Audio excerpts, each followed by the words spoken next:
أهلا وسهلا أصحابك وحرام جنالك waxaad ku ogtahay inay jiraan qaabab sir ah oo wax looga baaro Google-ka horta Google-ku waa mid caan ah waxaa daqiiqad walba wax ka baara malaayiin dad ah oo ku kala nool daafaha caalamka kuwaasoo adba waxay u baahan yihiin ka raadiya horta Google-ka waana lagama maarmaan si aad u hesho xog walba oo aad u baahato marka aad adeegsanayso horta internetka markaad ka baarayso Google-ka waxa aad rabto waxaa si fudud u gashaa horta Google-ka waxaanad ku qortaa bogoska baaritaanka waxa aad rabto kadibna waxaad taabataa sir si uu kugu soo saaro natiijooyinka aad rabto haddaba ma ogtahay inay jiraan tabo sir ah oo wax looga seerji kareeyo Google-ka oo natiijo degdeg ah ku siinaya muuqaalkan ku daawo toban xeeladood oodan horay u ogeyn oo ku saabsan habka wax looga raadiyo Google-ka xeelada koowaad adeegsashada Google Spelling arrintani waxay kaa saacidi kartaa inaad si sax ah u qorto erayada luqadda Ingiriisiga ah haddaanad higaada luqadda Ingiriisiga aqoon dheeraad u lahayn waxaad qoraysaa waxa aad rabto aad isleedahay wuu ku qormi karaa luqadda Ingiriiska kadibna waxaad taabanaysaa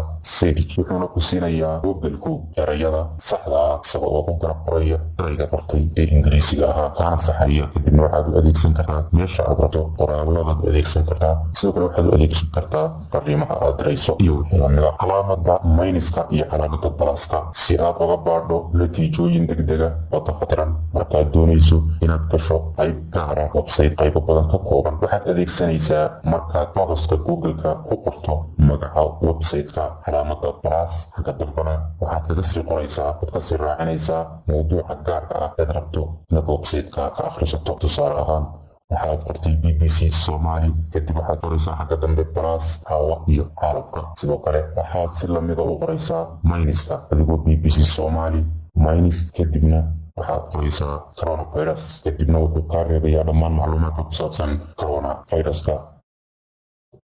xeelada saddexaad faylkaybka nooca faylasha aad raadinayso haddii aad rabto inaad hesho buugaag dhammaantood ah PDF ama doc ama base nooc kale waxaad si fudud uga heli kartaa barta Google-ka adigoo adeegsanaya calaamada tan qaabkana wax ugu qoraya tusaale ahaan waxaad qoraysaa Oxford kadibna type kadibna laba dhibcood isa saaran kadibna PDF kadibna waxaad leedahay search kadibna waxaa kuu soo baxaya faylasha waxa aad rabtay oo ah noocii faylasha aad rabtay calaamadaha quotation markiga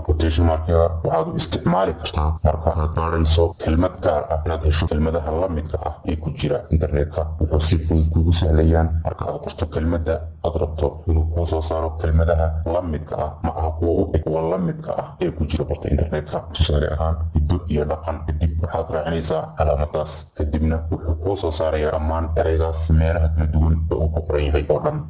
xeelada shanaad shay gaara inaad ka dhex baadho website tusaale ahaan site waxaad leedahay laba dhibcood istaaran kadibna bbcsomali.com kadibna coronavirus kadibna waxa uu kuu soo saarayaa coronaviruska warbixinada ku saabsan oo keliya isagoo kaa reebaya qaybaha kale ee bbcda xeelada lixaad inaad wax ka baadho YouTube-ka halka inta aad Google ku qortay YouTube aad ka sii baadhi lahayd video waxaad si fudud uga baari kartaa Google-ka adoon galin YouTube-ka videoga aad rabto waxaad ku qoraysaa bogoska Google-ka ibaad YouTube waxaad ku qoraysaa bogoska Google-ka YouTube kadibna waxaad taabanaysaa calaamada tab kadibna waxaad taabanaysaa